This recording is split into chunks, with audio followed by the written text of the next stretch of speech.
Unraveling the phrase, hail from, a guide for English learners. Hello everyone, and welcome back to our English language learning channel. In today's episode, we are going to delve into the phrase, hail from. This is a phrase you might have heard in conversations, movies, or read in books. But what does it actually mean? Stay tuned as we uncover the meaning, usage, and some examples to help you understand and use hail from like a pro. The phrase, hail from, is an idiomatic expression used to indicate the place where someone or something originated or came from. It can refer to a person's hometown, country, or even a place associated with a particular thing or phenomenon.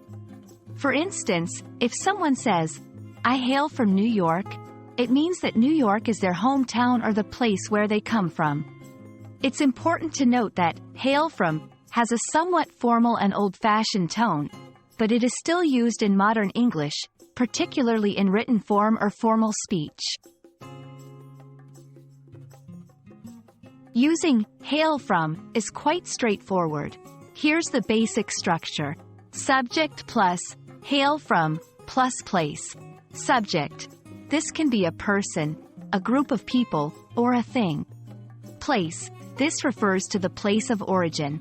It can be a city, country, or any other location.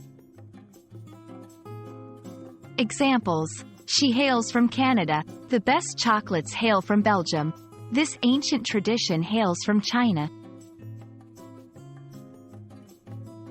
One common mistake learners make is using hail from in present continuous or past tense forms. Remember, hail from is a set phrase, and its form doesn't change according to the tense. Incorrect. I am hailing from Spain. Correct. I hail from Spain. Incorrect. He hailed from Brazil when he was a child. Correct. He hails from Brazil. And that wraps up our episode on the phrase, hail from. We hope that this video has helped clarify what this phrase means and how you can use it in your own conversations and writings. Remember, learning idiomatic expressions is a great way to enrich your English vocabulary and sound more like a native speaker. Thank you for watching, and don't forget to like, share, and subscribe for more language learning content. Happy learning, and see you in the next video.